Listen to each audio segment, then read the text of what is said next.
it's another side that like wants to take more, wants to go that one more round, because like going that one more round when you don't think you can, that's what makes all the difference in your life.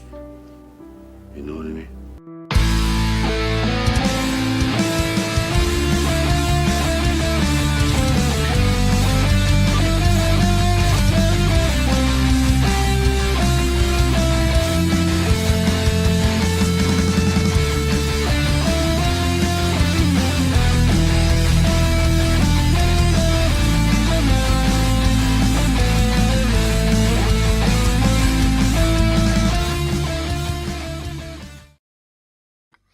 Hello and welcome to another episode of One More Round, the Rocky Series podcast. I'm your host, Ryan, and with me today we have returning Kyle. Kyle is back. We're very happy to see him.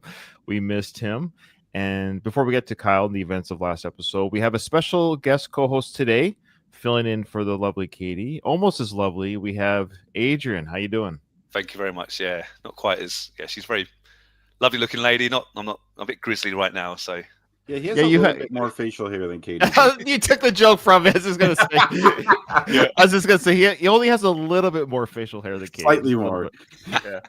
Yeah, she's out. Oh, man, where is she? Well, we'll let her talk about her vacation. Yeah, we'll let her. Yeah, I saw that, and I want to talk about a certain picture I saw, but I'll save it for the show. I'll save it for the listeners while she's in the hot seat. Well, hopefully no one's giving her a suitcase and saying, "Hey, could you bring this back for me? I'll give you $10,000." Just don't look inside, though. Yeah, be very careful of local law enforcement. Yeah, we miss her very much, and we look forward to having her return, of course, in the next episode. Last episode, Kyle wasn't there because of some timing mix-ups, and we want to thank Andy from the Van Damme podcast for filling in. And Adrian, thank you so much for coming in short notice. You have your own podcast, and you've been on this show before, but why don't you plug your podcast first? What you and the boys do? Yeah, thank you, Ryan. Yeah, so me and my three other co-hosts, we do a retro gaming podcast called Arcade Attack, and we do it fortnightly now. So I think that's the same as you, Ryan.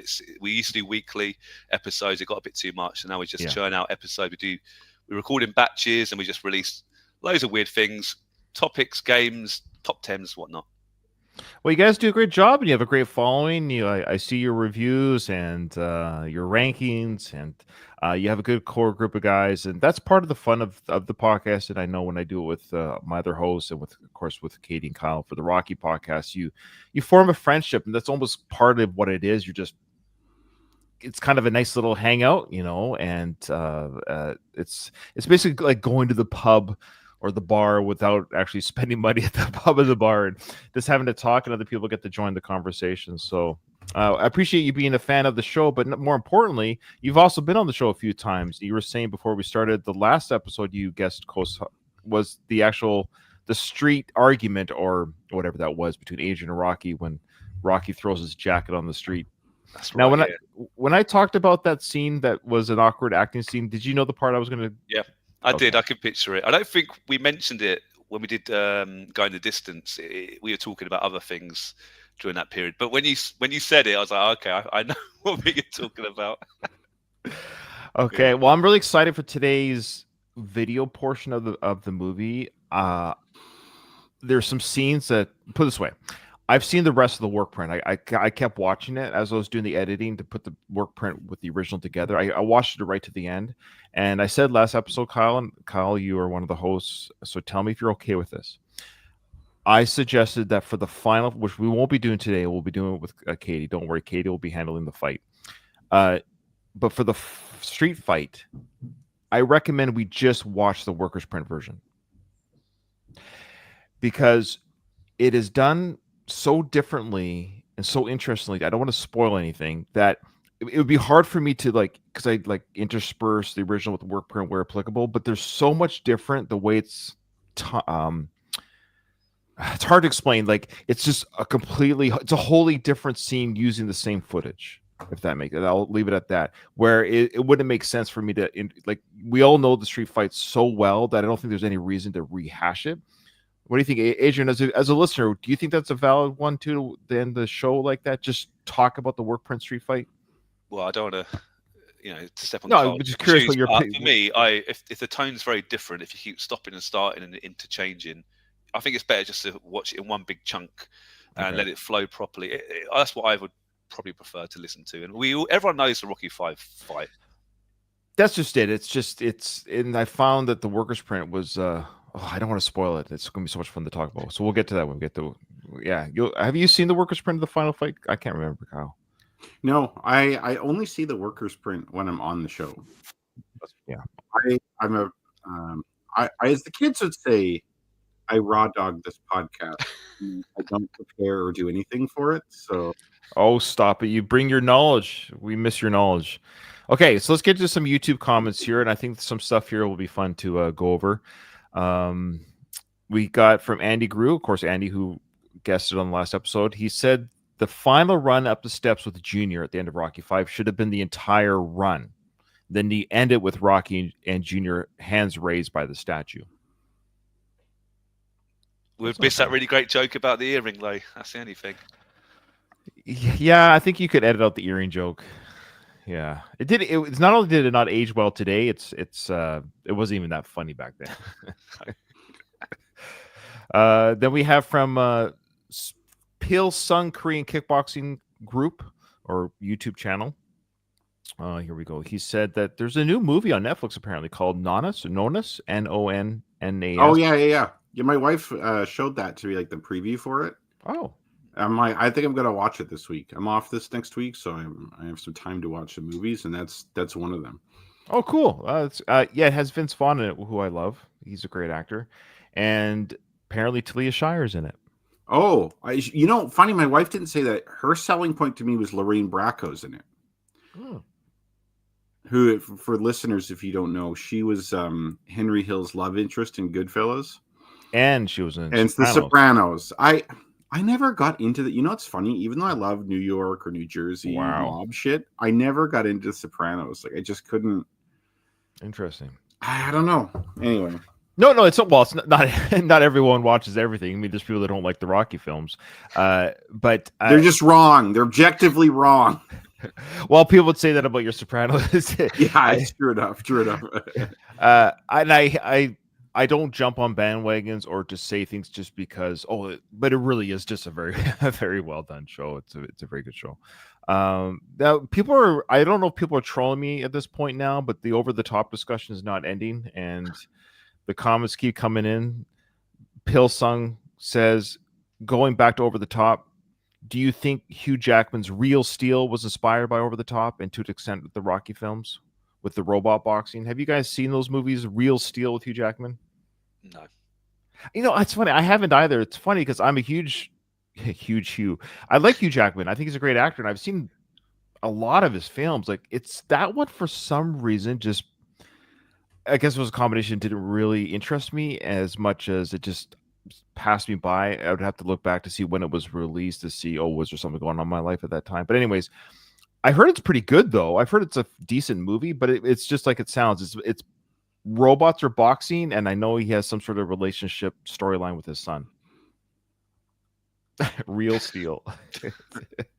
Okay, so you both haven't seen it. Okay. So let's go on to. Well, he goes on to say that Rocky and his family should have been at the Tommy Union fight instead of watching it at home. Okay, so he agrees that with Andy that the family should have been at the arena, not at home, watching the fight. That the betrayal should have taken inside the arena. If that's fair. Yeah, to me, it's like an ultimate fuck you, though, that like Rocky was not given tickets to that or anything, right? Like the fact that he wasn't invited to Tommy's fight kind of says it all, though. Yeah, that is a good point, though, Kyle. Like, I mean, I guess he could have bought a ticket. Okay, imagine if like the ticket he could afford is like way back there, though. Like that's almost worse, even. Yeah, but you think you think the venue or the management or somebody could have comped him something. I think if you're a Rocky Balboa, you could just show up to something like that and they'd make a seat for you. I think so. Yeah, but that's not Rocky's style. He just wouldn't do that, of course. Yeah, of course. Yeah. He goes on to say a couple of days later they could have had the confrontation leading to the street fight, or better yet, Rocky comes out of retirement We get a training montage, and there's a proper showdown in the ring. Definitely a missed opportunity. Still, some things could be fixed with a bit of editing. After the Russia scenes, skip the airport press conference and Junior. Yeah, we talked about this. We as well, Phil, that we said that just do a 5 years later caption, and at that point Rocky is already retired and he's lost his fortune for whatever reasons, and then you remove the entire brain damage plot as well. It's funny how much of a good film is there where like get rid of the brain damage, get rid of the money loss. You kind get of rid have the brain damage though, because if he didn't have brain damage, he'd be like, "Oh, I lost my fortune. Okay, I'll just fight again." Or maybe the over the top acting brain damage part of it, maybe a little bit. Yeah, like I think you can have injury to your brain, but not necessarily be full R word, as they say, right? Like, because for instance, like Rocky already kind of has that vibe anyway, just by virtue of who he is. Like he's had that since the first film, and I love the Rocky character in Rocky Balboa in the Creed movies. Like he's a different guy than Rocky 5, but he's still like, he's broken things that have never been. What cloud? But that's just classic Rocky. Like that's who he's always been, right? Yeah. And you could say like, yeah, the guy's been concussed one too many times and can't get a license. Like that's believable. You don't have to be like, hey, yo. Yeah, I agree. All right, from Escape 5150, they said, I think when Rocky said to Paulie, no, actually, I want both of your. We'll start with you, Adrian. Remember that part in the film where they're watching the fight with Tommy, and Rocky says, or Paulie says, "Hey, why are you so stressed out? Like, relax." And then Rocky says, "It ain't him. It ain't him." Okay. Rocky says to Paulie, "It ain't him." Escape 5150 thinks that he was trying to say it's not Tommy's fault because he's being brainwashed by Duke. So my question was, what is Rocky referring to? That it's very ambiguous. It doesn't make sense because he's walking around. It ain't him, Rocky. Sorry, it ain't him, Paulie. It ain't him. So why is he so amped up and anxious if it ain't Tommy? And why? What is it then that's causing him distress? Because he never explicitly says what it is. I think he feels like a loser again. I think it's the fact that he's not fighting again. He doesn't really. He's training, but it's not quite the same. I don't know. I just think he's not very good at explaining his feelings in his head, and I think personally it may be a little bit of depression possibly, and doesn't really see where he fits in this new sort of part of his life really. But I think it is Tommy, if I had to be honest. Yeah, well, that's what you think. It's like he's all kind of nervous about the fight, sure, his outcome and everything, but yeah, but then again, he's so excited by the win too. So I don't know. I feel like his actions don't represent what he says there. I'm not remembering this scene. Okay, so let me explain a little bit better. So they're watching the fight in the basement. Paulie's sitting at the couch. Rocky's pacing back and forth, all kind of nervous, oh yeah, okay. He's like kind of like amped up and kind of nervous and like pacing. And Paulie's like, "Why are you all stressed out? Like relax, Paulie. Relax, Rocky. He ain't worth it. Like he ain't worth the stress. What do you do? He ain't worth your emotions." And then Rocky says, "It ain't him, Paulie. It ain't him." I think he's lying. Okay. Yeah, I'm trying to. Okay, you know what my brain is trying to do right now is I'm trying to rationalize a way that it isn't him and see if it sounds good. And I'm having a hard time doing that. Yeah. Like what comes to my mind really is that like Rocky is living vicariously through Tommy. And so Rocky's nervous. He always talks about being nervous. Like boxers are usually nervous before a fight. Like they try not to show that, of course, but it's like, it's only natural. If you're going into a combat situation where you get seriously hurt and people are watching you, you're going to be nervous. And I think he's living through Tommy, so he's nervous too. And so it's like, he might mean like, it ain't him as in like, it has nothing to do with Tommy. I'm feeling nervous right now. Like this is just me. Like I'm in my own head right now, but yeah, it doesn't make sense. I have no idea. Yeah. No, I agree. I don't have any idea either because his actions and body language, and Paulie's correct. Like he's looking at his brother-in-law thinking, "You're all amped up before this fight that we're about to watch on TV. Why?" Why are you like he ain't worth it? Let's just watch like. But Rocky is more invested. Maybe he wants to lead on, or who knows? Yeah, like because like Paulie doesn't understand the idea of living through someone in that sense, right? Like he doesn't get that. So in Paulie's mind, it's like, oh well, this Tommy thing's over. Let's move on. Like he's not invested in it. Rocky's invested in it. And even though Tommy screwed him, he can't. His mind can't switch off like that. All right, this is our new. Where does Paulie live? yeah, I know, and it well, actually, it's not because I think the evidence for Paulie living there is better than the evidence for this, right? Like this is totally ambiguous. It's really ambiguous, and he says it twice, and I believe he says it again in the bar at the end. I think I heard it. We'll see if we catch it. And Rocky, like the more I think of it too, he is really in denial about Tommy. Like he thinks Tommy's going to thank him.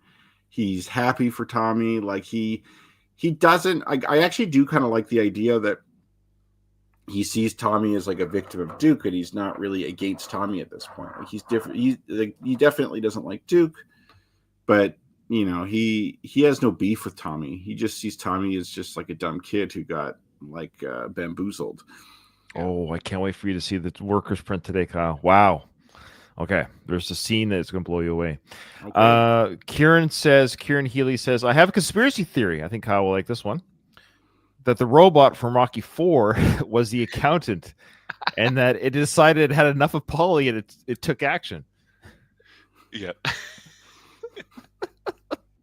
There you go. Thank you, Kieran. That is a theory we did not come up with, so I appreciate that.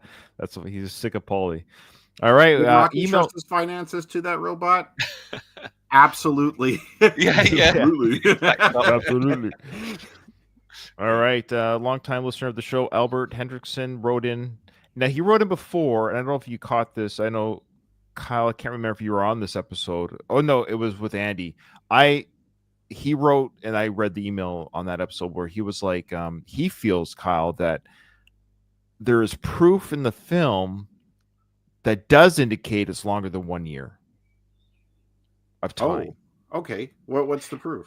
Well, he didn't say in that email, and I said, well, that's great, buddy, but what's your proof? You know, because he was kind of calling us out because he says it's pretty clear. And I said, well, buddy, what's your proof? So, I got to invoke Hitchens' razor, which is that which is asserted without evidence can be dismissed without evidence. Yeah, I love it. That's so true. Okay. Could the proof be? Don't they watch Christmas Vacation? And wasn't that released in 1989? Maybe that could be the proof. Oh, Adrian, you're stepping in a pile of shit here with Rocky timeline stuff. I know. Are you sure this is the rabbit hole you want to go down? Yeah.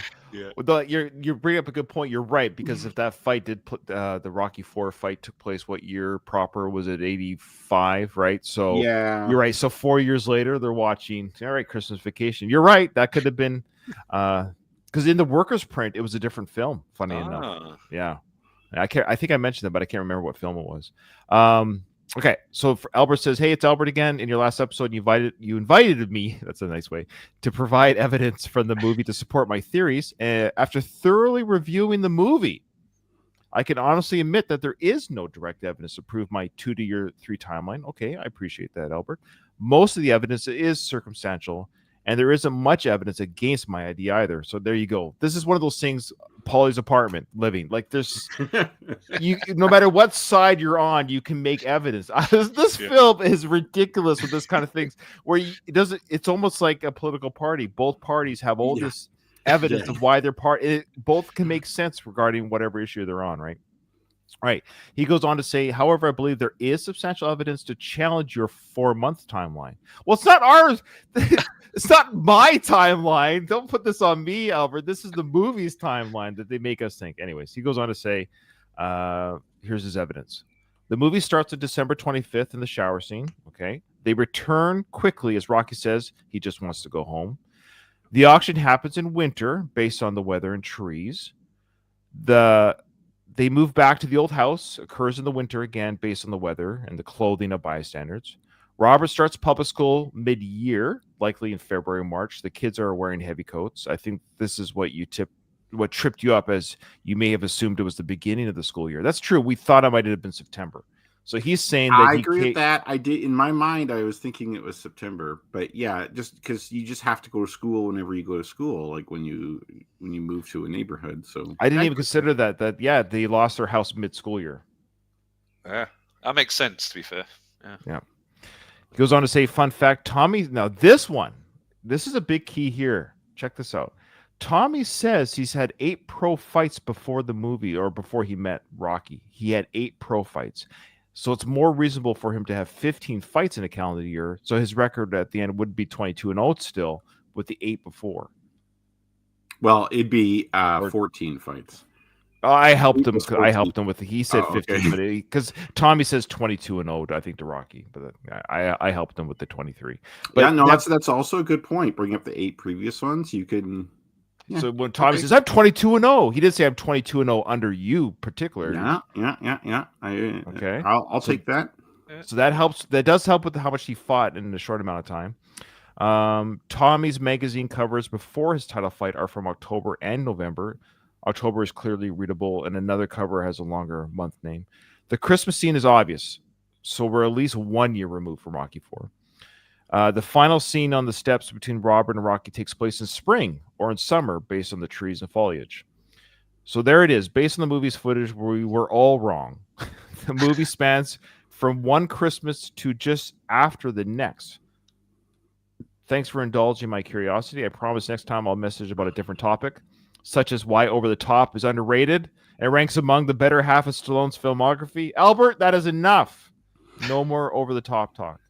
Okay, so that's great. So yeah, I like it. 18 months. I'll take it. I think that's your logic is sound, sir. I could accept that. Though the aging of the child still does not make sense, which is a whole other. Okay. Don't even we have to just accept this. We can't even try and figure it out. It is what it is. Fair enough. Hey, one of our favorite members of this podcast, Katie, wrote in from her beachside resort. She goes, yo, great job, Ryan and Andy, covering for Kyle and me. Ryan, I had to write in to stop you from buying the Frank Stallone doll. That's true. There's a Frank Stallone toy doll, Kyle, by the way, we showed him last episode. And she goes on to say, have you not learned your lesson yet? Doesn't he still owe you $50? Yeah. Yeah. For my bourbon. It's true. Out of principle alone, you must not give him the satisfaction. Miss you all. Aw, thanks, Katie. We miss you too. And we got one here from Miss you too. Yeah, I love you too. This is from Michael, the Screeners podcast dude. He goes, hi, one more round crew. I was listening to the discussion with Ryan and guest host Andy in episode 18. Andy's question about whether Rocky needed to lose the money. This is one I think I'd like to hear your thoughts on, guys. About whether Rocky needed to lose his money to make the film work. I agree that he doesn't. Prompted me to share my thoughts on what I would have changed to make a better film without completely overhauling it.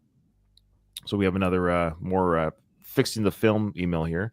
The film starts with Rocky and his family returning for the Soviet Union, and as they leave the plane, Rocky holds an impromptu press conference to announce his retirement. He has no desire to fight anymore, having honored Apollo's memory. Now you include a 5-year time jump. Rocky's running Mickey's gym, while Adrian manages the restaurant. Tommy shows up at the gym wanting to be trained. Rocky sees Tommy's potential and agrees to train him. Rocky becomes more invested in Tommy than Robert at the time, creating tension. Adrian noticed this, leading to tension between her and Rocky. Keep George Washington Duke as the antagonist who turns Tommy against Rocky and supports him when he wins the title, usurping Rocky's place. Tommy then badmouths Rocky all over the media. Rocky comes out of retirement to put Tommy in his place.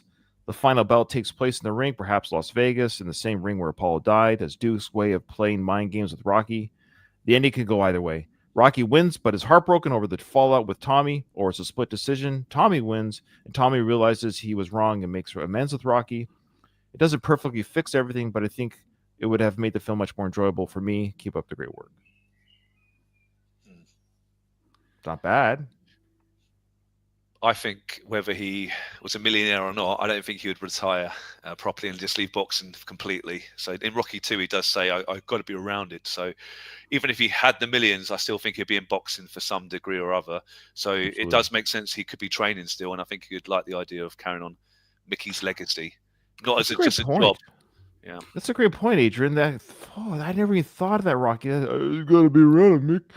That's a great point because I know he took over the restaurant. You could argue he did that to honor. I guess that's the thing. He did because I was just thinking, like, why wasn't he doing anything with Mick's Gym after the events of even after the events of Adrian's death? Just to be around it, you could almost have Robert running the restaurant and Rocky in the gym because his love of Adrian's restaurant is more important than boxing. I guess, Yeah. Because my issue with this is that Rocky did not give a shit about that gym for a long time. No, Like he let that gym Yeah. become abandoned and be in disrepair, and only started it again as a means to have a livelihood. And I guess to have some sense of purpose too. Like that is kind of cynical for me to say that just the livelihood, but that was, I think, the primary reason. So like the idea that he has his millions and then retires, maybe he has like kind of thing. It's like, well, I have to be in boxing somehow. Hey, look, I have this gym that's in disrepair. I'll kind of make up for this thing I've done in the past of leaving it languish. But I personally like Rocky being poor. I don't like the idea of Rocky in a mansion. It just doesn't fit well with me. I like him in the old neighborhood. I think that neighborhood in Philly is part of the series. It's a character in the show to me. Him in this palatial thing, it's just wrong in my opinion. So I like that he lost his money. he's pro Paulie. He's pro Paulie. Given that was Paulie's innocent. I will argue anyone, anytime. Any place. Well, my place is outside, Kyle. All right. Yeah. Well, you're right about the aesthetics. I get it.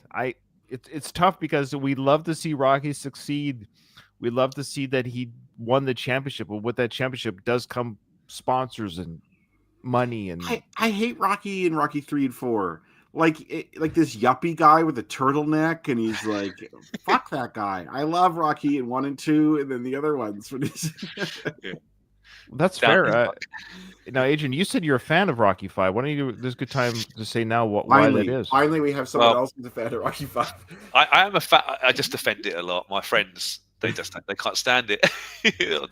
My current co-hosts on the Arcade Attack and just general, mates, we always talk about Rocky at the pub, it seems, and I always have to say, Rocky 5 isn't too bad after all. I think it's got a good heart to the story, I personally think. And like you mentioned it before, Sage Stallone, I always think has done a good job in that particular film, and even Tommy Morrison, I thought, did a good job. They're interesting characters, and it was a bit more realistic than Rocky 4, and I really enjoy Rocky 4, but Rocky 5 is more gritty and kind of what Carl was saying earlier. It kind of goes back to where it probably belongs a bit more. So there's a really good family drama there. I really like when you talked in the past about the changes you'd make, and I agree with most of the things you suggested. It missed the beat a few times, and the acting was hit and miss, wasn't it? But there's a good story there, and it's about being a dad as well, isn't it? And looking after your kid and making the right or wrong decisions. And whereas Rocky 4 is a bit, I don't know, it's over the top, bombastic, and it had to be walked down a few notches back to the realism, or it would have been ridiculous. The Rocky 5, in my opinion. Oh yeah, he's fighting in space, or he's fighting an actual like robot or something. It would have been too much. No, I agree. The series had to be grounded or stopped. Either you stop it at 4 and just let it be, or you ground the series. And it was a lot of people feel it was done even better in part 6, which we'll get to. I put this way, I have more issues with the 6th film than I do with the 5th film. This is where Ryan and I we're gonna fight next. Yeah. Next one, we're gonna be butting heads 24/7 on this. So yeah, we'll nothing major, but just I think we'll get there, of course. Okay, last email, and we'll get into the footage. This is from Gino, our favorite Italian Australian. He goes on to say, I watched episode 18 of Rocky 5 and heard the discussion about Rocky 5's flaws and how it could be improved. I disagree with your co-host, Andy. Rocky needs to lose his money. So he's with you guys there. Otherwise, the story doesn't work. Well, that's why he's Gino. Without this, we wouldn't have Rocky 6 or the Creed films as they transpired. Rocky needed to return to his roots. I created a Rocky 5 fan edit. And so he's done this, guys. So I will provide, if I remember. If I don't remember, I'm sorry. Just remind me, Gino. But he goes on to say that he created a Rocky 5 fan edit titled Rocky 5, the 1988 cut. I named it to create the illusion that it was set and hypothetically released in '88, as every other Rocky film sequel was released 3 years apart. I replaced all the '90s hip hop with '80s pop music, and I listed the 16 edits I made in the description of my video promo. So he links that. So he actually on YouTube tells you everything that he changed to the movie to make it more a better watch, I guess. Okay, I just thought of something. If you wanted to troll people really bad, What's so that? for like Rocky 5, having a training montage, but then you have the song "Take on Me" by just to fuck with people. Yeah. That's awesome. He says the link is free to download, so he's got it stored in a Google Cloud, so you can download it. He says about 6 gigs of a movie. You can also stream it if you want. He also suggested that we do a podcast to discuss his 2 cuts of the 5th and 4th film. I think we might. I'll watch and take a look and see if it's worth a maybe one discussion about the changes you made type thing. It might be fun, Gino. You put a lot of hard work into that, so there you go. Rocky 5 fan edit. That's pretty incredible. I think it's really cool, and I skimmed it already just to see the music replacements. I was just curious how that worked. It does sound better, for sure. The no offense to hip hop, it's a better sounding soundtrack with the '80s pop music that he replaced for that film. Okay, I'm just gonna throw it out there. If you don't like the hip hop, it's because you're racist against. Oh, geez, here we go. I knew it. What do they ever do to me? Yeah. Okay, now Baz, welcome to the show, Baz.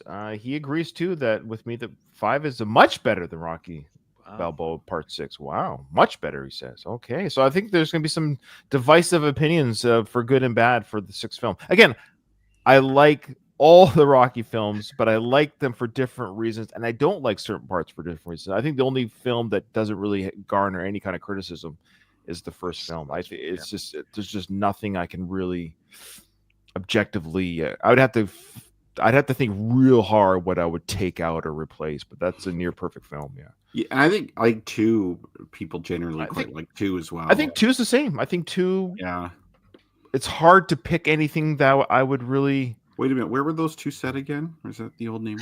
That's right, it was the old. Yeah, name. I know. Well, you're right. I know. I think a lot of the criticism comes from the 3rd and 4th film going into it was '80s. It was a cocaine era. Like, we get it. Okay. All right. Here we go. Quick question, yeah, Ryan. Please. And it could be a spoiler here, but I recently got the Balboa Steelbook 4K version, and it's a slightly different version on there. The director's cut. I wasn't sure which one you were going to watch and go through. I don't own it. Can you send me the link after the show to, if you can even find it on Amazon.ca for me? Because I'm having a hard time finding the actual. Right. Okay. All right. Because if I can buy it, I will probably I would rather just use that for the review. Yeah. Okay. All right. So here we go. We're now just we left off that Adrian's saying goodbye to Rocky as he goes to the bar to wrap a couple brewskis around their lips, as Paulie suggested.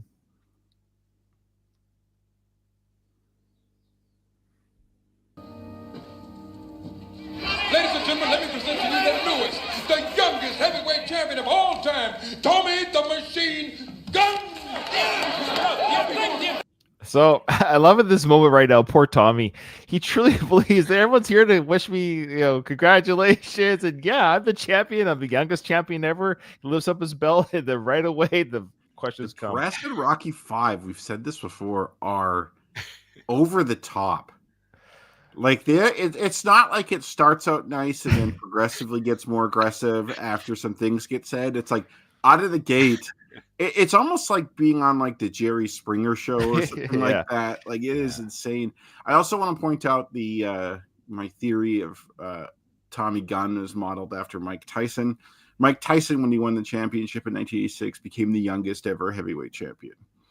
Yeah, that's definitely what Sly must be drawing by making Tommy the youngest to showcase his power, his strength, his raw aggressiveness in the ring, and maybe being a little bit blinded by those who are flashy, and that it's pretty obvious. So yeah, I don't mean obvious in a duh way, but I think it's very clear that Sly is drawing from the Tyson storyline.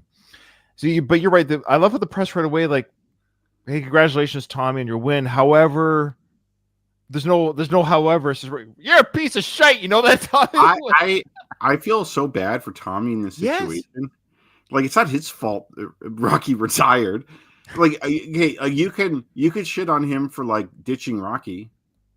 I could say, like, if there's a question like, hey, why wasn't Rocky there in your corner? Why aren't you still with Rocky? Like, he got you there. Again, Why didn't Kyle's, you say thank you to Rocky? Are you sure you haven't seen the All good director's cut? questions. Are you sure you haven't seen the director's cut? Because there's a scene that's a quick, but they bring up something about Rocky. Oh. So here's the first question from this guy: do you think the fight was too easy? Which, in of itself, isn't necessarily the winner's fault. Like, if the winner's just that much better, then they're just that much. I know what I'd say if I was Tommy. I'd be like, hey, when you're as good as me, it looks easy, but it's not. Yeah, exactly. The fight was too easy. Hey, hit me a few good shots, but I was never hurt. I mean, I'm just glad to be the champ, you know? Tommy, don't you think that this looked more like a Philadelphia sparring session at times instead of a championship match?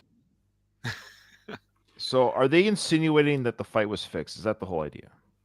I don't think so. I think he's just saying that, like, championship fights should be like the ones Rocky and Apollo were fighting in, like super competitive, super brutal. It looked like Tommy beat the shit out of some amateur like you would in a sparring match. Okay, so there's no, because of course the question does come up. You know, it's a paper champion. So there's a part of me that always used to think for years, and I've been thinking things wrong throughout the years. So as it's been pointed out many times on this show, that the fight was a bit of a fix. That Kane was a plant. That not just was he a paper champion, but he was someone that could be beaten quite well by anyone who's just like there was no question that Union Kane was going to lose to Tommy. Like, everyone knew, like George knew, but in theory you could argue, does Union Kane get in a good shot and knock out Tommy? Could that have happened? I guess I never considered that. I always just figured Union Kane was absolutely going to get destroyed. Like, it was a fix in that way that this guy had no business being the champion in a sense. It is funny too, because it's like, if you look at Mike Tyson, for example, like all his early, not all of them, but like most of his early fights were like 1 or 2 round fights where he like easily destroyed people and didn't get hurt himself. Like, there's a couple fights he had that went like the distance, but like they looked like the fight against Kane, or it's just like one guy destroying another. I don't think he got in the real life media got criticized like that. Like, he got recognized as, hey, like, this is the baddest man on the planet. This guy's just a phenom. He's insane. But for Tommy, he's not getting the same treatment for whatever reason. Yeah. And if I were Tommy in this situation, I'd say, hey, look, anyone who wants to challenge me, challenge me. I'll fight the number 1 contender. I'll fight anybody. Like, you call me a paper champion. Who am I ducking? Yeah, he's the champ. I've got. Can you imagine this press? Yeah, let's imagine Apollo Creed did knock out Rocky in the first film. Can you imagine this press after Apollo after that? Like, what on earth? Yeah, Apollo Creed would have, like, they'd be too afraid to talk to him that way. That's true. It looked like it broke a sweat. Yeah, very observant. Union Kane wasn't feeling that good, but Tommy Gunn would have done the same thing if Union was 100%. See? Why is he excusing, like, they're like, Union Kane didn't look up to snuff. He looked like he was out of breath, out of shape, whatever it is. And even George said, yeah, no, he wasn't 100%. He wasn't feeling good. But even if he was 100%, Tommy would have knocked him out. That's why I feel like there's something going on here. That's very poor. I feel like if it was fixed, he would have been like, wouldn't have admitted that anything was wrong with him, because then it makes it look like it's fixed. But is this for but I know, but is this for the viewers? What I'm getting, like, is this dialogue for us, the viewer, to indicate that there's something shady going on? I don't feel like Duke would have said that line, like that he wasn't feeling good. I think Duke would have been like, no, Union Kane was the champ. He fought the qualifier to become the champ. Like, because look at Tommy's he's face. The real Tommy's just that good. And look at Tommy's face. Like, it's not like it wasn't a glorified sparring session. Like, Tommy took damage in that fight. Oh, I meant just his expression. Like, it looks like there's some, like, a wash of information flooding his brain. Like, what is going on here? He's just like, wait, Duke's like, because like, Duke's shit talking him, or Duke's gonna say in a minute that, like, oh, of course he's no Rocky Balboa, but in time he'll become. Yeah, in time he will. I think worker sprint cuts coming up very quickly here. 100% he fought like he didn't have a heartbeat. Come on. You know that Kane couldn't carry Balboa's gloves and fight away. Why was Rocky dumped? Why was Rocky dumped? Why was Rocky dumped? So the first thing is, but that's what they said. Again, this is cut out. So maybe I had the advantage. The guy says first, Union King doesn't even have the ability or like he's not worthy to carry Rocky's gloves, let alone be in the ring fighting Tommy. So they're indicating that Union is just a terrible fighter. They shouldn't be carrying sports equipment. Yeah, and wow. That was cut out, mind you. And then of course the question was asked, which was also cut out. Why was Rocky dumped? Yeah, good. That's a good question. Yeah, we want Tommy to answer it. Yeah, because he doesn't have knockers like Karen. What do you want me to tell you? Yeah. So, anyways, that was it. I found that little insertion there very interesting that they decided to cut out the question. Why was Rocky dumped? I don't know why they cut that out, but there's no answer given either in the worker sprint. What's that, Adrian? Yeah, I was just saying there's no answer, was it? There was no, there was no answer. Yeah.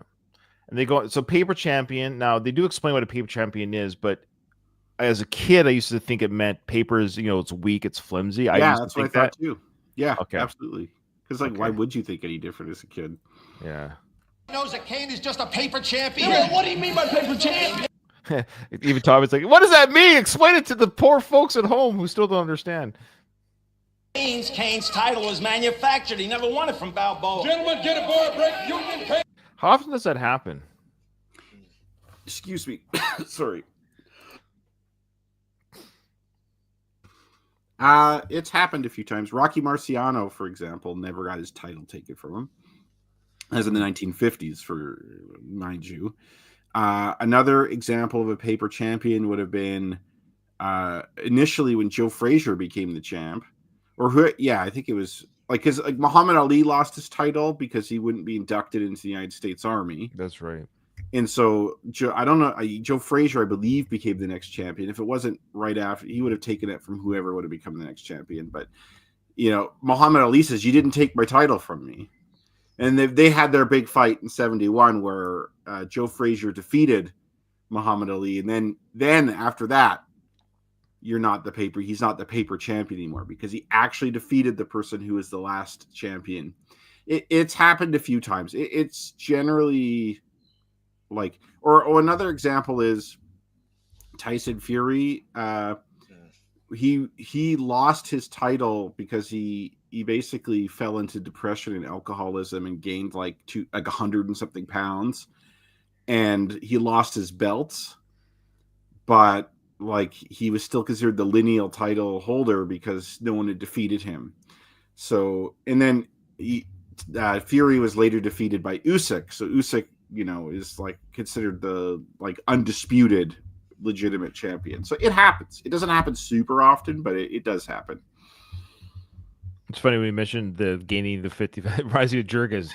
What did he say? Rocky what? He goes, went to California, gained 50 pounds. Yeah. No, Tyson Fury, I gained at least 100 pounds. Whoa, really? That much? Oh man. He was super morbidly obese, and it was because he became clinically depressed, and he was addicted to alcohol. So he was drinking like a fish and eating a ton of food, and Tyson Fury looks fat even when he's fighting. He doesn't have, and he'll say that it's not. I'm not trying to insult him. No. Yeah. I remember when I was showing Katie the fight that he was in, and Katie couldn't believe that he was an legitimate boxer. And he's one of the great boxers. And not to take it away from him. Tyson Fury is an excellent fighter, but he doesn't look like a typical boxer. He looks really overweight, even when he's in fighting shape. But then when he gained a bunch of weight, he was 400 pounds or something. He was huge. Wow. Yeah, he reminds me of the white Mason Line Dixon. Yeah. What's Mason doing right now? I wonder in this universe. Yeah, I gotta show you the picture of how fat he was, just for your. Sure. You send it to me. You can send it to me to the Facebook Messenger, and I'll slide it in later. Okay. Press conference continues, and I noticed here watching this in slow time that the lawyer's at the table. I don't know if you didn't notice that before. The lawyer that was in Rocky's office is there at the table.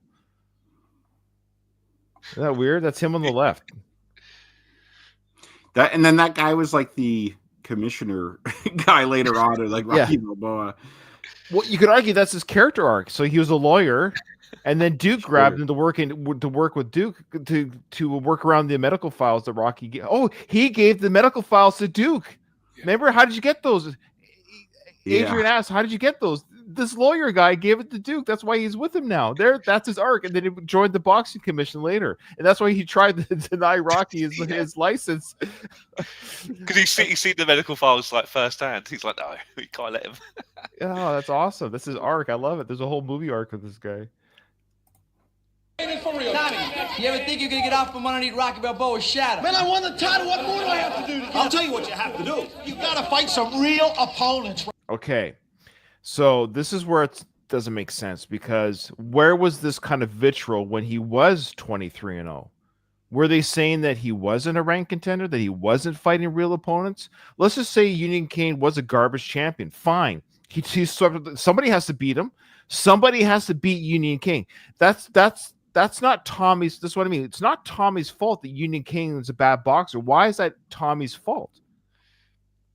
See, this is what I don't understand what the vitriol is. So he's 22-0 up into this fight. He's knocked out all these people that are in the way for him to become ranked. Is that how ranking works? Am I dumb here? Like, you have to beat people that are ahead of you? He does that. Now he's ranked. He beats the champion, and he's right. He's right to be mad, because what else do I have to do? I am now the champion. Who else do I have to beat to prove that I'm the champion? I think it's unfair. A 15-round fight between Tommy and Mason. Sorry, a Union, I should say. If it was a 15-round fight battle and it was knockout in the last round, maybe that's a bit different. Maybe it was just a bit too easy for Tommy. But I don't know why they're so mad that he beat because he says what you have to do is fight real opponents. That's what that guy said. You have to. That's what I'm getting at. So everyone that Tommy has fought have been handpicked. Yeah, I know. It's bullshit. Like, you could say that it kind of reminds me of Rocky Balboa in the sense that, like, Mason Dixon kept knocking people out. And like, people were kind of, like, the guy said, like, Mason Dixon is being not blamed for not just the decline of the heavyweight division, but the entire sport. So, like, people could be upset that, like, the era in boxing is, like, you have a bunch of bad quality fighters. Like, that's one criticism of Mike Tyson, is that he wasn't fighting like the Muhammad Ali's and the George Foremans and the Joe Frazier's. Like, the 70s was like a amazing era in boxing where you had like a ton of like generational talents that you didn't necessarily have in the 80s or 90s, although there are some excellent fighters from those eras. But people generally criticize Tyson, saying that, okay, you got all these knockouts, but like, who are you knocking out really? And maybe they're saying that of Tommy. It's like, okay, yeah, you did fight your way to the top, but it's like all these fighters suck compared to what we're used to seeing. We're used to seeing Apollo Creeds. We're used to seeing Clubber Langs. We're used to seeing Rocky Balboas, and you're not fighting any of those guys. Okay, so my question, I know it's the trope of the film. I know it's a Rocky film, but these reporters don't know they're in a Rocky film. If you know what I mean, like these NPCs shouldn't act like they're in a Rocky film. They should be acting like reporters. So what I mean by this is, like, had it been, I know, Buddy Miles who won this championship, like, is Buddy getting the same treatment the press? Like, so is the press angry that Union Kane sucks, or are they angry that Tommy won, or is it just because it is Tommy, dumped Rocky that they hate Tommy? Rocky's so beloved. Argument. Well, I think that's the best argument, but they're totally unprofessional here. Yes, that's what I mean. They're so mad that their favorite boxer got dumped by this guy that they're just attacking Tommy. What really sticks in my craw for this scene, which we'll see, I always mix them up who they are, Stu Nahan or Bill Baldwin. Yes, one of those two makes that comment about the redhead. I'm like, it's coming. You would never say that. I want you to tell me who. I love those guys. Like, why would they be like this? Like, this is like one of these guys is the ones that got offended from the Italian comment, right? Now he's like, "Hey, get that redhead with the big tits over here," Like, come on. I think it is that guy. Which one is the older guy with the gray hair and glasses? That's okay. Is that Bill Baldwin? Yeah. He's like, you said that, not me. That's now, right. That same guy is like, get the redhead to fight. I heard she comes cheap. I'm like, what?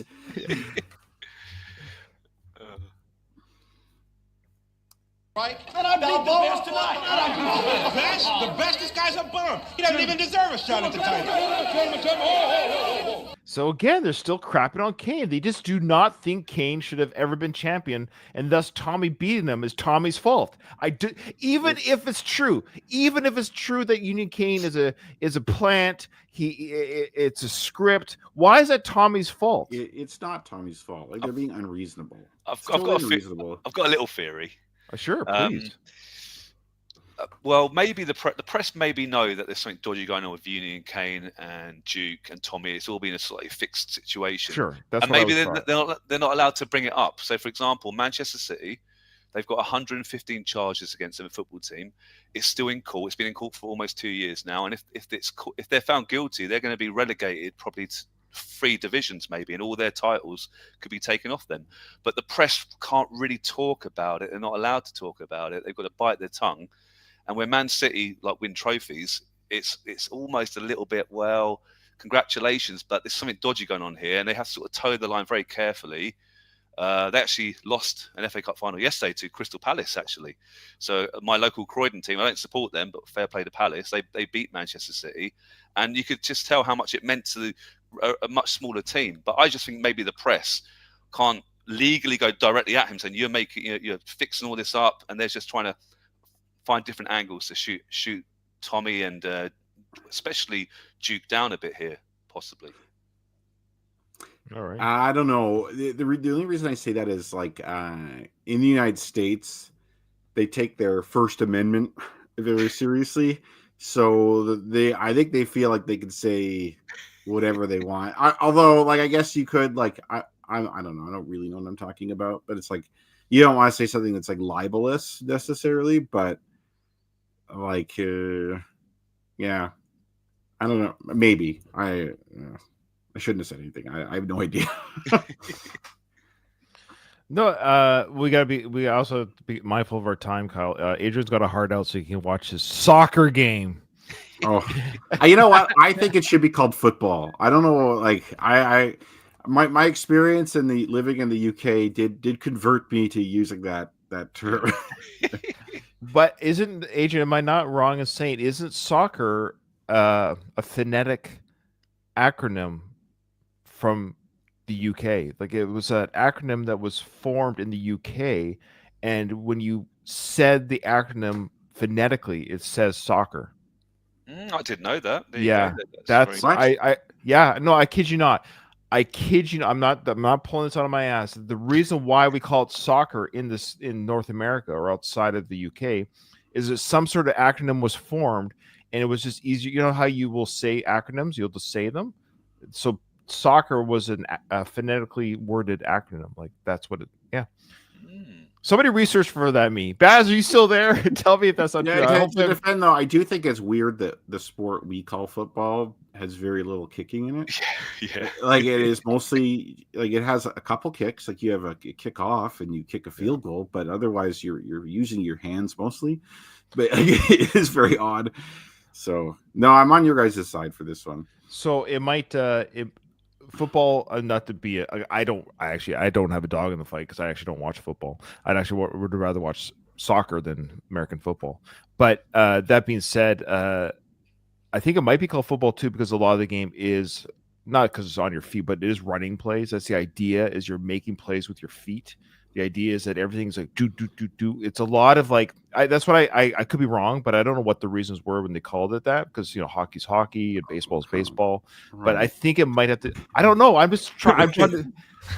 I don't even know. Because the running plays. It might be the running plays. I could be wrong. You know, you typically run in most sports, right?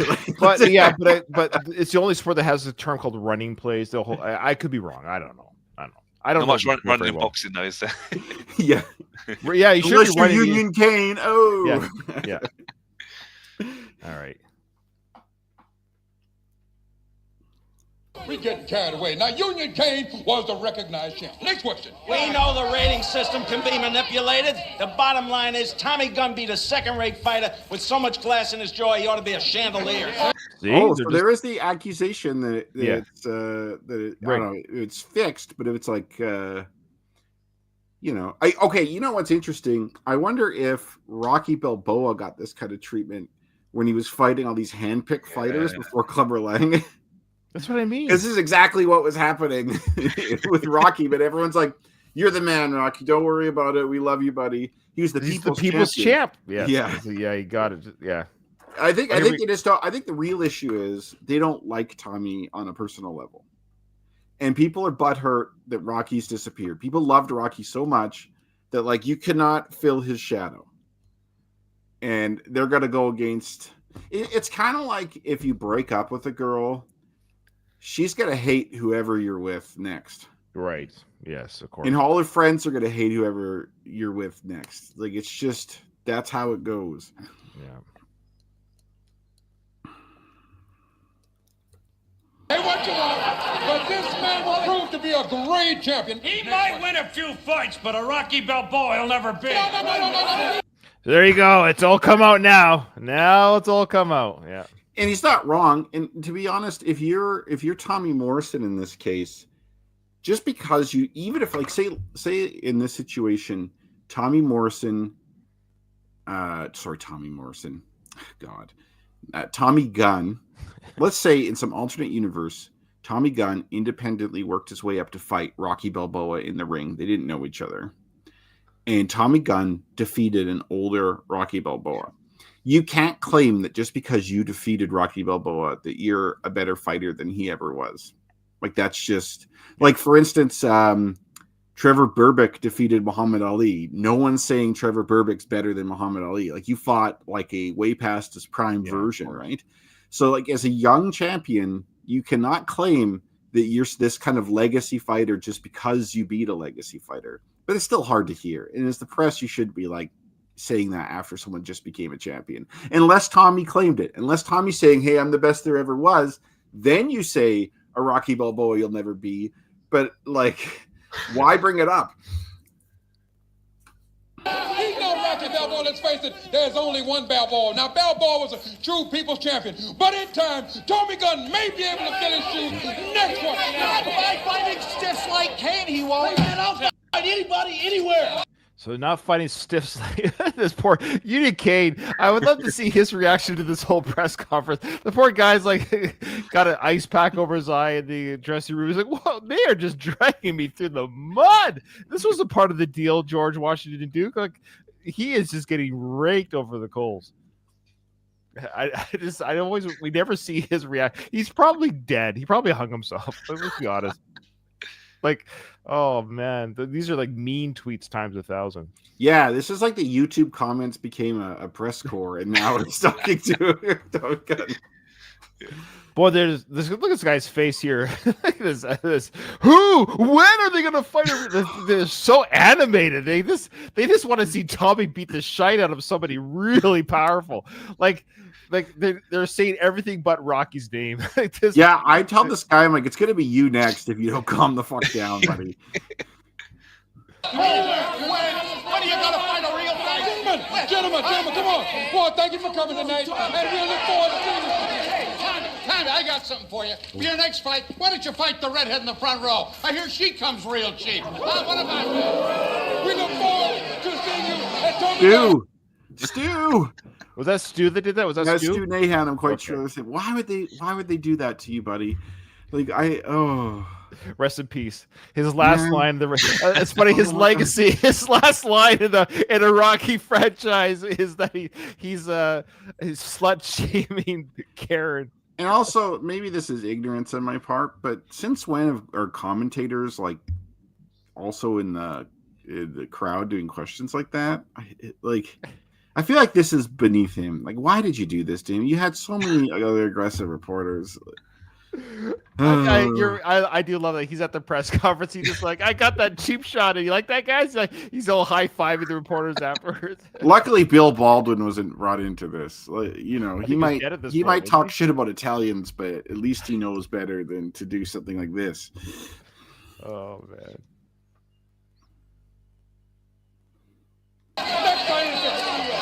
The hell did you say Balboa's better, man? Do you believe he's better? Of course not. We can't talk to you, huh? Oh, hold on.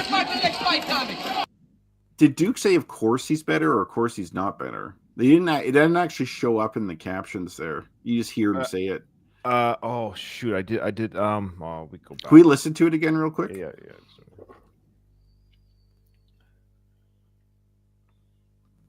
Man, you believe he's better? Of course not. We can't talk to you, huh? Of course he's not. That's what he said. Oh, okay.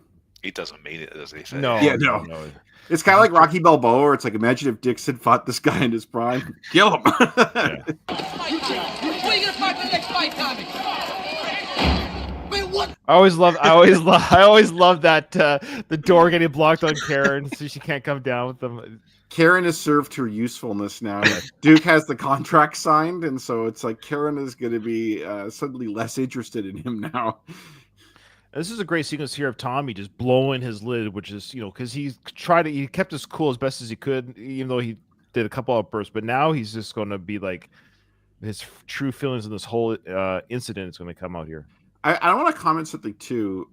Like, think back to when you were 20 years old or 21 or however Yeah. Tommy is, and how mature or immature you were. Imagine being faced down by a bunch of people like that and insulted like that, and being mixed up with all these Don King type of people. Mm-hmm. Like that is way too much for a young person like that. Like, your brain isn't fully developed till you're 25, and even then it's like, come on. Like, you still lack a lot of life experience. You've also taken a lot of headshots.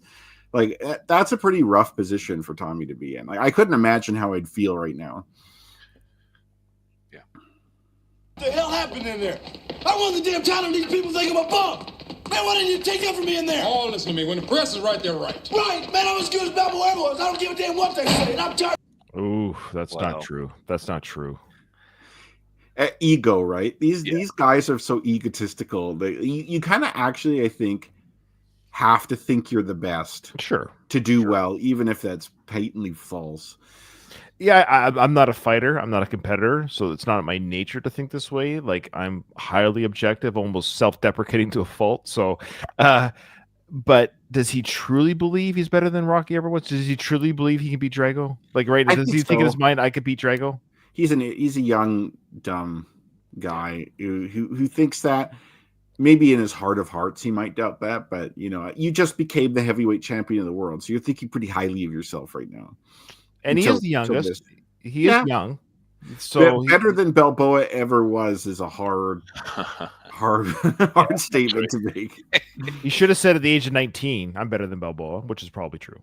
Yeah. I think 19-year-old Tommy would beat up 19-year-old Rocky. Okay. Actually, I want to see what you think of this.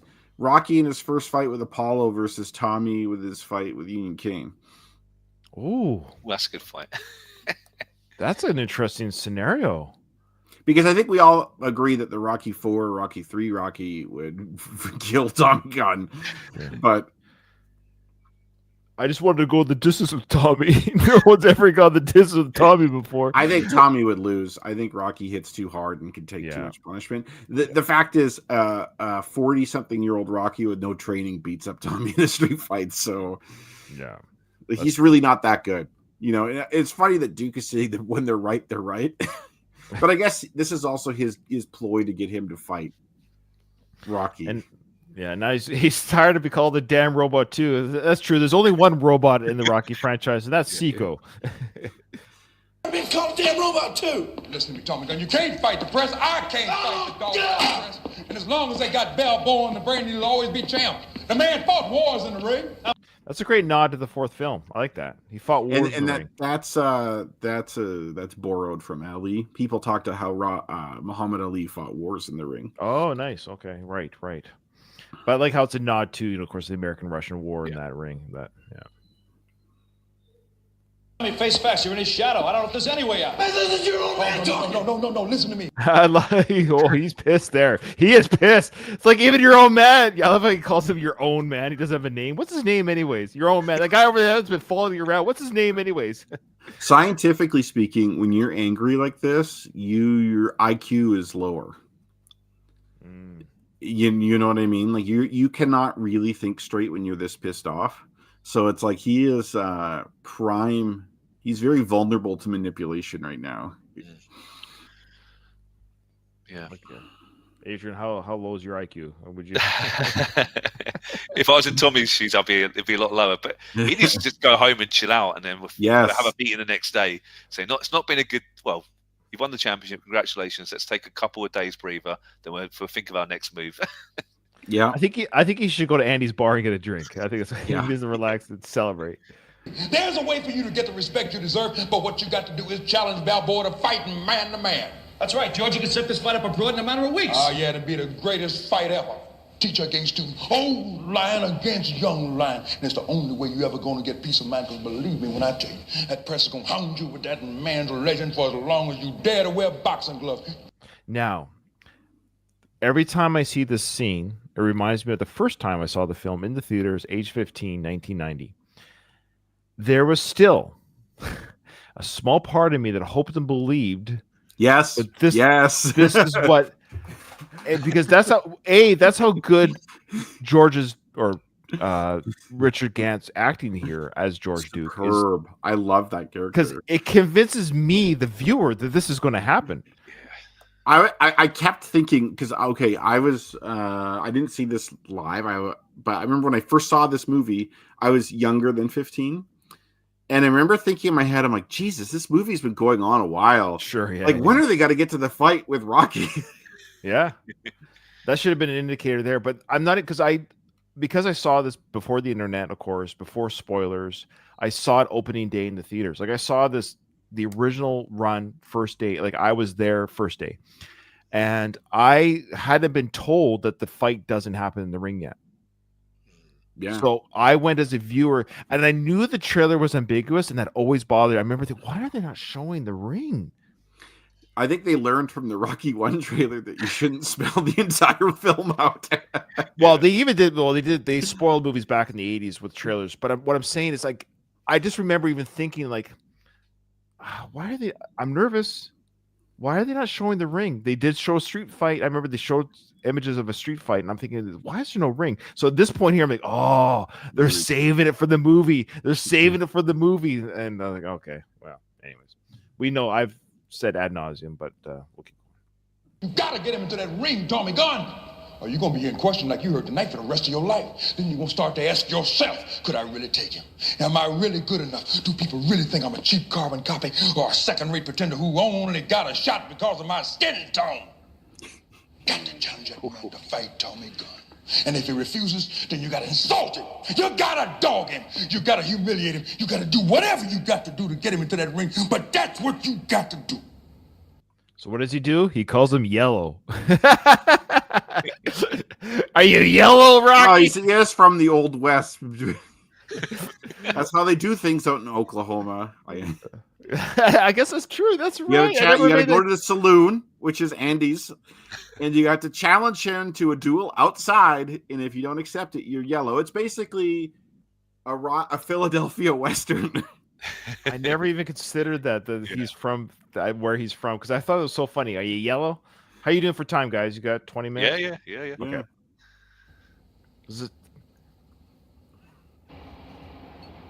Okay, blast off, roll, and silver.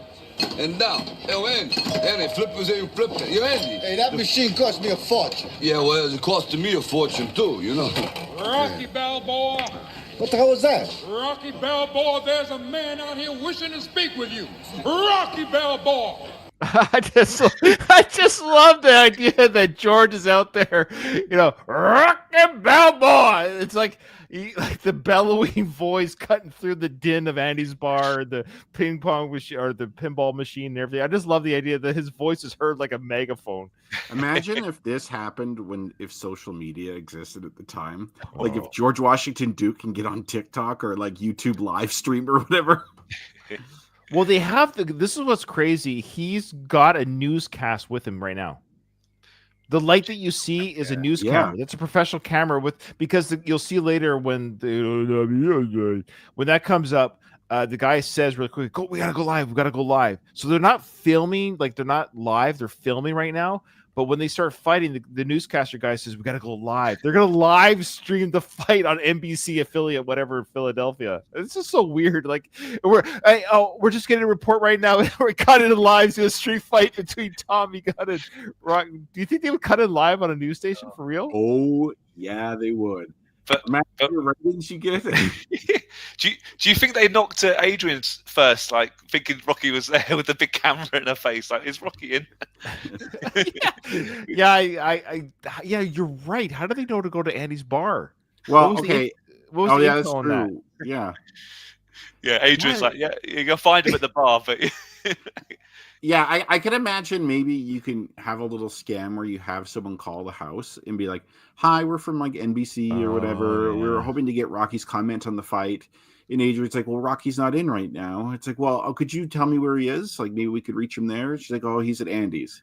And it's like, okay, now he's at Andy's. But I can see Adrian loving her husband so much, just saying, "I don't think he wants to be talked to right now." Yes, I agree with you, Ryan. I'm trying to find something. I know you're right. You're right. I'm actually trying to find it too. I'm trying to think of how do they know he was there. Yeah. Anyways, you could probably say that maybe Duke was by the house, although Adrian, I think, would maybe try and find him first at Andy's. But like maybe they had been searching for a while and they don't show that search, and now they finally found him, and now they're showing him. Maybe they probably talked to Chicky. Yeah. yeah.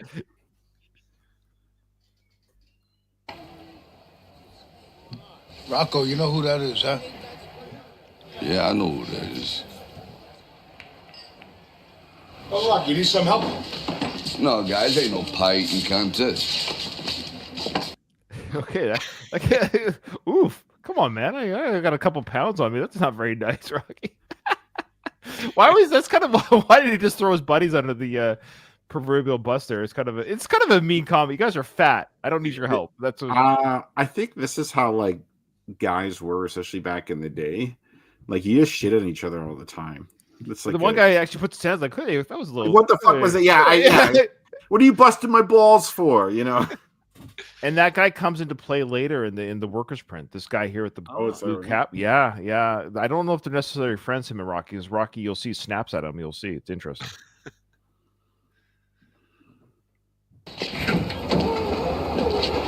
Oh, look what's in the street. Yo, Tommy, what are you doing here? You ought to be out there celebrating, right? But I'm challenging you to a fight. Anytime, any place, anywhere. Fight? That's right. You're coming down here with these people asking me if I want to throw hands with you? Is that what this is about? Yeah, that's what it's about. Yeah, that's what it's about. Now, what's your answer? Answer. You see, I told you should have never let them get between us, Tommy. You should have never sold out. But I ain't sold out. And I ain't nobody. There you go. So that's the workers print there. What do you think of that little extra? I told you never to let them get between us, not to let them sell you out or whatever. What do you think of that little? Do you think they should have kept it or they took it out? I think you should have kept it, but I don't think it's material. Yeah. Okay, fair enough. And then it cuts right back to him. So look, the news camera. See, look, it's already filming. It's filming the challenge. I think that's the idea. Is they're filming the challenge, make that part of the pay-per-view event. Maybe it's like it's not a bad. They're documenting the challenge, which is not a bad idea. That's good for the money because you're showcasing the challenge that Tommy offers Rocky, and to prove to the world that Rocky either turns it down or not. Right. This reminds me of like reality TV now, even though this existed way before reality TV.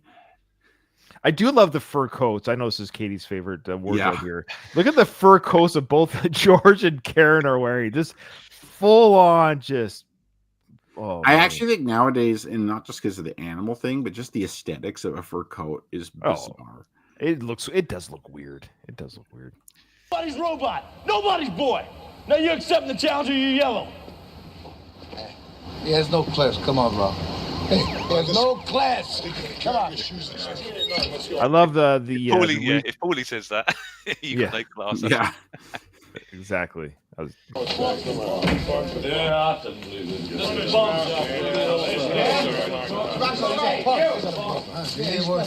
your boy ain't him, you know. See, Paulie says it again. He says it's not there in the captions, but he actually says, he ain't worth it. And the Rock says, no, it ain't him. I think he's still defending Tommy. Like I really do think that like he sees Tommy as just this kind of like a puppet or a robot that got manipulated by Duke. Instead of Rocky's robot, he's Duke's robot now. So he's saying it ain't him. So it goes like, don't worry about it, Rocky. He ain't worth it. Rocky's way of saying it ain't him. I mean, is he saying it's not his fault? He's this way. Yeah, I think so. Because it's like, I think if Paulie insulted Duke here, Rocky wouldn't have an issue with that. But he's still defending Tommy's like, hey, you should be celebrating. Like, I don't think he said congratulations, but that was kind of the sentiment. And like he wasn't aggressive. He was quite friendly out of the gate, right? Like it wasn't until Tommy was like openly challenging him to fight. And even then, he's like, hey, you shouldn't have done this. You sold out, but he never insulted Tommy. He was never mean to him. Like he's still like part of him still is in Tommy's corner. You want to shoot some 8-ball or something? Hey! Man, I ain't through talking with you yet. Hey, look, Tommy, I ain't got no more to say to you, okay? Look, I just want good things for you. Oh, hell you did. And you're only in this for the... I like that little callback there. I just wanted good things for you from the Rocky 2 film. I want the kid to have good things. Oh yeah, I never made that connection. I just wanted good things for you, Tommy. It's weird. He just said you were just in this for the money. From my understanding, Rocky made $0 out of this. Yeah. They made a little bit. I think I agree, not very much, but I think they did make some money. I think they were doing better. I'm sorry, but didn't the deleted scene you showed me earlier? They asked if Rocky had a contract and if like how much money he's made. There was no contract, but I think didn't Paulie ask him how much he's making, and he said none. That like he'll take care of him later or something. Like I'm pretty sure he made no money. Yeah, so Tommy was. Tommy was getting money, I think, but that's what Paulie was worried about. That Tommy was getting money and Rocky was. Yeah, you're right. Yeah. Money. Yeah, I'm tired of walking around in your shadow, man. People call me your robot. You thought I was in this for the money, Tommy? You know, we were supposed to be like brothers. You don't remember that? You don't know this, man. You know, like all the times we was talking and everything. Hey, Duke, I'm talking here, okay? Do you mind what I tell him? Dude, what you got here is a scam, Tommy. You know, you don't know this, man. You got a deception going here. This guy here, he was using you for the bait. He wants to get you and me in the ring. That's what he wants us to fight each other, you know, to make the money, right? The money. That's what it's all about with you. He don't care about you. Tommy don't care about me neither, right? Yeah. If I was Rocky, I'd be like, hey, if I made so much money off you, look where I am right now. Like, you see where we are? Like, what are you talking about? Well, I think the potential money was the idea. But it backs up what Kyle was saying, as in Rocky isn't that angry at Tommy. He's just saying, look, you're being swept along in this charade. Here's the real villain. Wise up. And so he's not actually that angry even now at Tommy, is he? He's just disappointed and a bit like, oh, wake up, mate. And it's funny, he's using his son's words like a deception. Yes. Like, beware of deceptions. But no, and again, that was another work print scene, and I love how he's just like, hey, buddy, I'm talking to him. Like, keep your mouth shut, Duke. I'm talking because Duke starts chirping in his ear while Rocky's talking to him, and he actually says, hey, Duke, can you stop? I'm actually talking to him right now. Can you stop chirping in his ear while I have a conversation with Tommy? And Duke's like, back at him. Come on. Enough of the fantasy. Let's talk reality. Rocky Balboa. I just want to note, I didn't notice before, but Karen is popping up pretty good there on the right. If you're I never caught that until this. Yeah, she's over there on the right, folks. She's like, I like how she's leaning over. Remember me? I'm over Karen here. is like, look, Tommy, nothing is. I'm not doing anything with you until you beat Rocky Balboa in the ring. You know what Paulie's looking at right now, that's for sure. Yeah.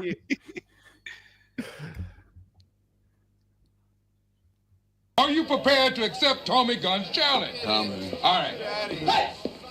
Hey, man, I would have taken you any time. Hey, Tommy, you're a piece of garbage, you know that? Hey, this ain't none of your business. Ain't none of my business. Come on, Floyd. Ain't none of my business. Floyd, forget about The it. man spit blood for you. Put your head in his own family, and you bring these rat bums around here. Huh? Tommy, You got his dignity? Rocco made you your shot. You know that? He's the real champ. You're just a goddamn joke. Now, just get out of here before I break the Tommy, come on.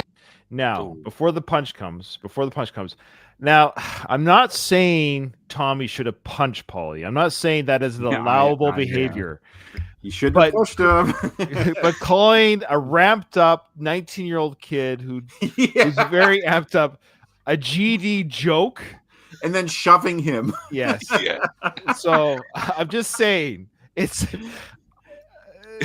you just shoved a very amped up, angry 19-year-old boxer. And that's when he knew he fucked up. That's where you put that in. That's where you put that in. That's hilarious. Oh, I might actually make that as a clip. That's awesome. Yeah. Okay. And here we go. Kaboom.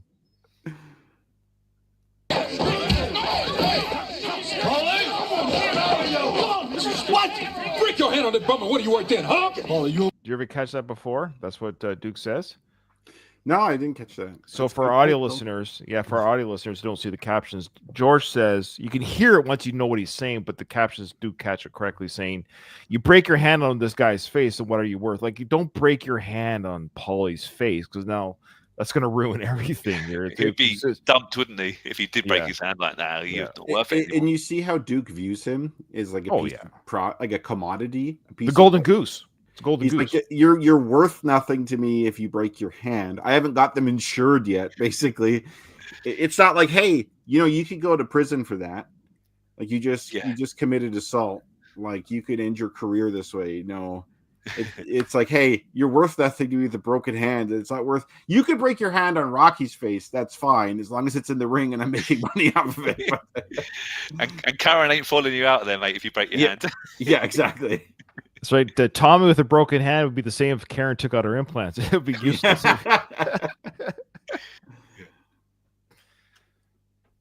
Okay. You should have left them on the street where you found them. Get off me, man! Right out of here, huh? Now, Merlin. Merlin, get him out of here. Get him out of here. Move out. Get him out of here. Get him out of here, Merlin. Tommy, get off me. Now, you knocked him down. Why don't you try knocking me down now? No. In the ring. In the ring. Tommy Gunn only fights in the ring. Get out of here. My ring's outside. Yeah. Let's do it. And that's what 15-year-old Ryan's like, no, Rocky, no, you're so close to... If you just said, fine, in 3 months, I'll meet you there. Flash forward, 3 months later. Alternative, you could go to that local ring that's just down the street. Yeah, you're right. You're right. My ring is in that church. No, come to Mixed Gym. We'll fight there. We'll fight at the church. Mixed Gym might not have been a bad idea too. And then Mickey's ghost would have been at Mixed Gym. Get up, you son of a bitch! I love that. All right, so we're almost done here, but there is a work print sequence here that is very interesting, which will bleed into the final fight, but it's a very telling sequence of where Rocky's head is really at during this moment. Come on, homie. Let's go live. Go live. Come on here.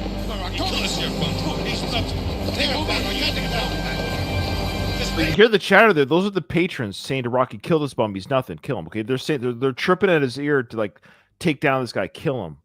Everyone loves a good street fight. Yeah. Like this reminds me of being in school again, and at like recess or lunch, people get into it and the crowd forms. Like there's something in our DNA that loves seeing two people beat the shit out of each other. Sure. Well, that's why UFC is so popular, right? Yeah. He's a punk, Rocky, I'm telling you. Balboa street fight.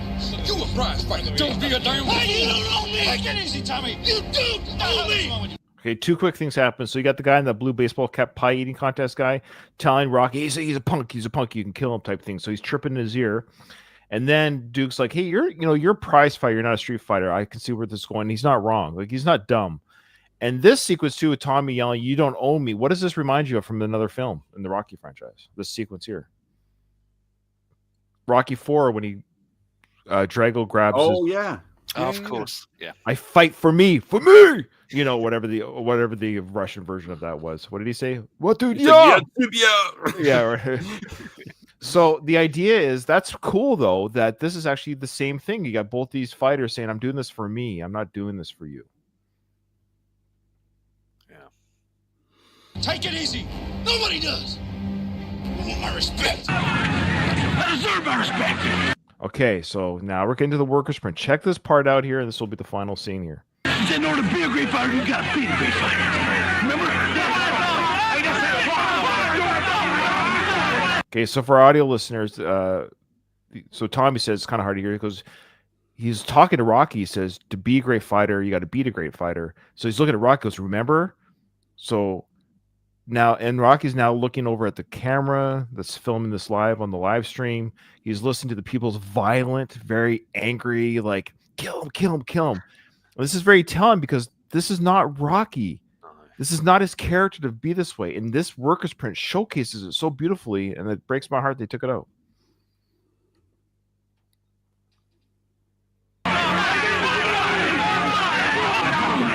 He's not. What are you yelling about, huh? He just wants to bully you. You think this is a dog fight? Is that what you want, a dog fight? Yeah, take him down. You don't know nothing about it. None of you do. I don't believe it. None of you. I don't want this time. Hey, you're not getting out of this. I don't need this. Bullshit, man. You yellow. I told you was yellow. I ain't yellow. I ain't yellow. I care about you more than he'll ever care about you. You know that? Someday you're gonna figure that out.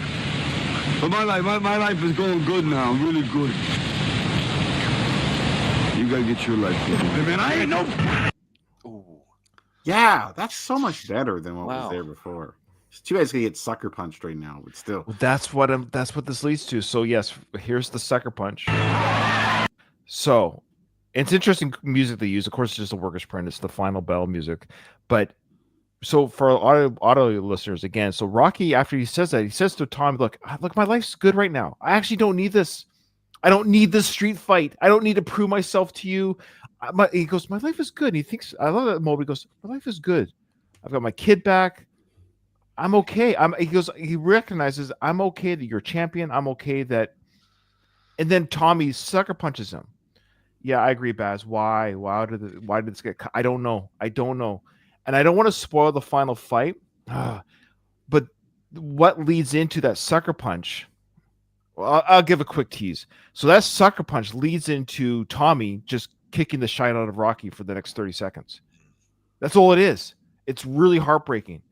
And it totally changes the whole final fight sequence. Now, they will take that fighting of Tommy beating up Rocky and they edit it differently into the more of a back and forth into what we see in the theatrical cut. But how the final fight takes place, what really happens, is so much better than the theatrical cut. From that moment on, when Rocky says, my life is good, I'm in a good place, onward, and the workers print should have been the final cut, period. It would have redeemed the street fight a little bit more. And I don't want to, there's two big spoilers I won't say until you see our coverage of that. That will be the final episode of Rocky 5, if you can believe it. Yeah, it shows Rocky's growth as a person and his character. And also that Rocky is actually, despite his profession, a very non-violent, non-confrontational person. Yeah. Like fighting is his job, but it's not who he is.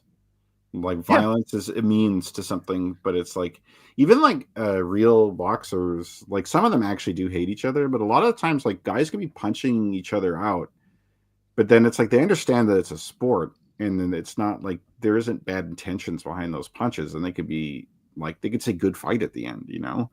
It's not the same thing as a street fight where you're punching someone with bad intentions and you're really trying to hurt somebody.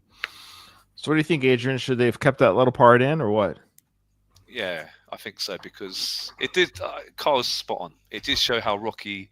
That's who he is. He's a nice person. He's got a great heart, and he took a little bit of time to calm himself down. And he saw everyone around him baiting like a bloodbath or like a coliseum, like gladiator fight. And that's not him. He's like, whoa, this is not what I want. Actually, you know, it's live on TV. It's embarrassing for my family. I'm better than this. I'm supposed to be a role model to my son. That clicked, didn't it? The previous few scenes. So you're right. I think that was really good. They should have kept it 100%. Well, the reason why they didn't is because they changed the fight.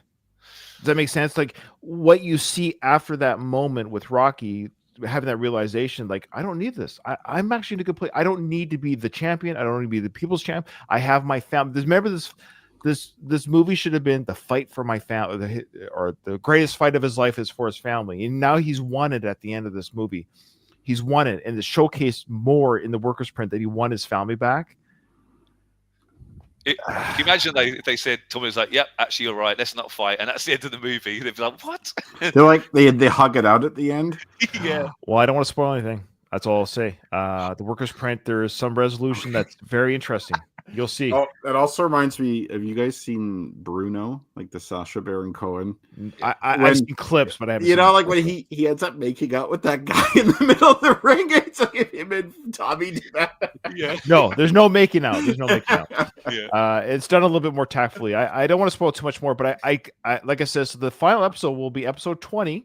Rocky 5 will be the final episode of this season, where we do the workers print fight. If you don't like that we did that, just go back and listen to Going the Distance, the original run, where we talk about the theatrical version of this movie. There's not much more to add. It's just a street fight, I think, but I think the workers print will be worth dissecting, and I look forward to doing that with Katie and Kyle on the next episode. But before we leave, Adrian, thanks for coming on and becoming a third chair on this discussion. We appreciate your insights and your support of the show. We do appreciate it. And again, tell people where they can find you. Appreciate it. No, thank you. I really had a good time today, and I keep podcasting. I love your guys' show. It's brilliant. You can find my podcast Arcade Attack on Apple, Spotify, everywhere. Really, YouTube. Just Google it, YouTube it, whatever. We'll find it. So yeah, now really excellent show, and well done on Rocky 5. You made the discussion, especially using the workers print, has been incredible.